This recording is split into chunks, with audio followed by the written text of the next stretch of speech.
On November 14, 2009, an English Electric Lightning Mark T-5 aircraft crashed during an air show at the Overberg Air Force Base, South Africa.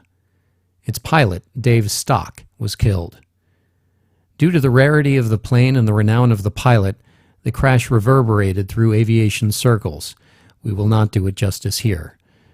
But we will account that 46-year-old Stock had accumulated nearly 16,000 flying hours through his career, not only as a military test pilot, but also as a commercial pilot. In 2005, Stock set the South African speed and altitude record, flying the Lightning from a standing start to 9,000 meters, more than the height of Mount Everest, in 1 minute 42 seconds. Sir Richard Branson chose Stock as his own pilot when in June 2006 he wanted to break Stock's earlier record. They missed by 2 seconds. Stock flew with Thunder City, an organization that claims to maintain the largest civilian-owned collection of ex-military jets in the world.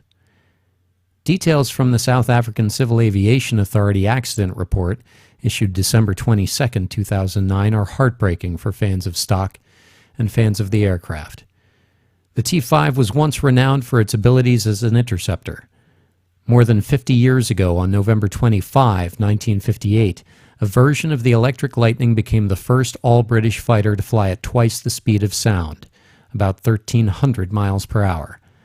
Variants later served in both the Royal Air Force and the Royal Saudi Air Force, and the aircraft became a standard at air shows where it thrilled crowds with its twin-stacked afterburning engines. According to lightning.org.uk, a 1985 test pitted the Lightning against F-15s, F-16s, F-14s, Mirages, and F-104s. None but one very special Lightning was able to overtake the Concorde from its tail. At last, reading directly from the CAA accident report shows the jet's darker side. A day prior to the crash, while taxiing, the aircraft had experienced a flameout, and as it sat overnight, the aircraft leaked badly. On the day of the show, approximately halfway through the routine, Stock made an emergency call and reported to the control tower that he was experiencing a hydraulic problem. He requested that the runway safety nets be raised and emergency services be put on alert. Shortly thereafter, he reported that a landing gear main wheel would not extend. He requested to fly away from the display area to address the problem. This was followed by his report that he was experiencing a double hydraulic problem and losing control of the aircraft. He then stated that he was going to eject, but the ejection seat failed. Dave Stock said his final goodbyes and rode the plane in. The aircraft impacted the ground at a 73-degree nose-down angle. Photos obtained during the investigation showed the aircraft appeared to be on fire in the tail section as it made its last passes. Investigators speculate that the fire could have resulted in the final failure of the hydraulic system, leading to complete control failure.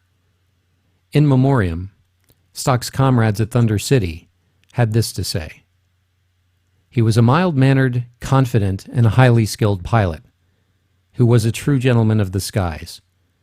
We remember Dave as one of the few who flew the Lightning to lofty heights on the edge of the stratosphere, where the deep blue of space arches above while curvature of the earth can be seen below. He will always be remembered with deep respect and admiration by all."